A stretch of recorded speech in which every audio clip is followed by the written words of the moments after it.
Praise the Lord. प्रभु यीशु आपसे प्यार करते हैं, क्या यह हो सकता है? प्रभु यीशु आपसे प्यार करते हैं, क्या यह हो सकता है कि कोई माता अपने दूध पीते बच्चे को भूल जाए और अपने जन्माए हुए लड़के पर दया न करे? ऐसा हो सकता है?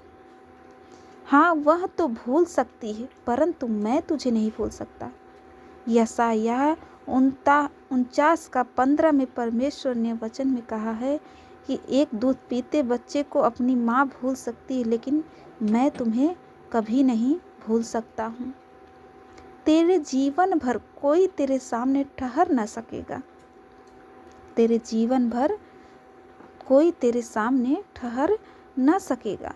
जैसे मैं मूसा के संग रहा, जैसे परमेश्वर ने मूसा के संग रहा, वैसे ही तेरे संग भी रहूँगा। वैसे ही हमारे परमेश्वर हमारे संग रहेंगे, वह वचन में कहे हैं। और न तो मैं तुझे धोखा दूंगा, वह कभी हमें धोखा नहीं देंगे, और न तुझको छोड़ूंगा, कभी हमें छोड़ेंगे भी नहीं वह। और तुम मुझे ढूंढोगे और पाओगे भी।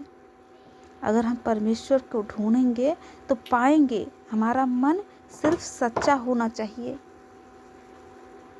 क्योंकि तुम अपने संपूर्ण मन से मेरे पास आओगे। क्योंकि तुम अपने संपूर्ण मन से मेरे पास आओगे, प्रेम और भले कामों में उस्काने के लिए। हम एक दूसरे की चिंता किया करेंगे और एक दूसरे के साथ इकट्ठा होना न छोड़ें।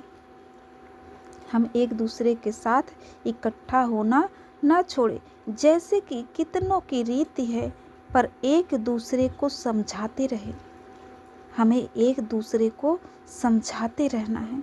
और ज्यों-ज्यों उस दिन को निकट आते देखो, त्यों-त्यों और भी अधिक यह किया करो।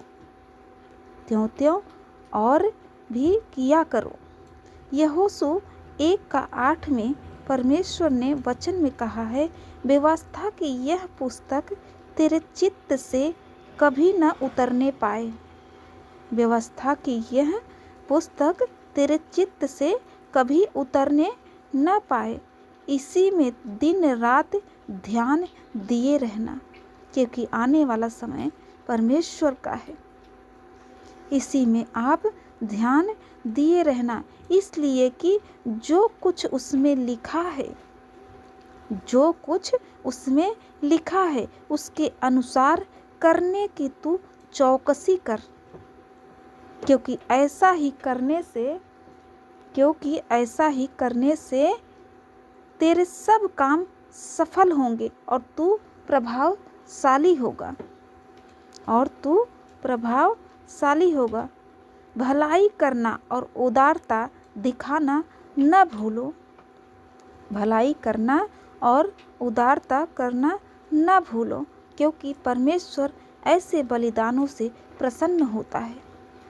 क्योंकि परमेश्वर ऐसे बलिदानों से प्रसन्न होता है। किसी दूसरे व्यक्ति द्वारा मुक्ति नहीं है। परमेश्वर ने वचन कहा है, किसी दूसरे व्यक्ति या किसी मनुष्य द्वारा तुम्हारी मुक्ति नहीं है, सिर्फ परमेश्वर के द्वारा ही तुम्हारी मुक्ति है। सिर्फ परमेश्वर के द्वारा ही तुम्हारी मुक्ति है, क्योंकि समस्त संसार में मनुष्यों को कोई दूसरा नाम नहीं दिया गया जिसके द्वारा हम मुक्ति मिल सकती है, जिसके द्वारा मुक्ति मिल सकती है। देखो, मैं तुम्हें भेड़ों के समान भेड़ियों के बीच में भेजता हूँ। भेड़ों के बीच में भेजता हूँ, इसलिए सांपों के समान बुद्धिमान और कबूतरों के समान भोले बने रहो। सांपों के समान बुद्धिमान और कबूतरों के समान भोले बने रहो। यहोवा जो पृथ्वी का रचने वाला है, परमेश्वर जो पृथ्वी का रचने वाला है, जो उसको स्थिर करता है, जो उसको स्थिर करता है उसका नाम यहोवा है। उसका नाम क्या है? यहोवा है। वह यह कहता है, मुझसे प्रार्थना कर और मैं तेरी सुनकर तुझे बड़ी और कठिन बातें बताऊंगा जिन्हें तू अभी नहीं समझता है, जिसे तू अभी नहीं समझता है। जागते रहो, क्योंकि तुम नहीं जानते कि तुम्हारा प्रभु किस दिन आएगा। क्योंकि तुम नहीं जानते हो कि तुम्हारा प्रभु किस दिन आएगा। देखो, मैं तुम्हें भेड़ों के समान भेड़ियों के बीच में भेजता हूँ, इसलिए कि सांपों के समान बुद्धिमान और कबूतरों के समान भोले बने रहो। क्योंकि परमेश्वर हमारा हमेशा हमारे लिए सहायता देता है। जो तुझे दुखी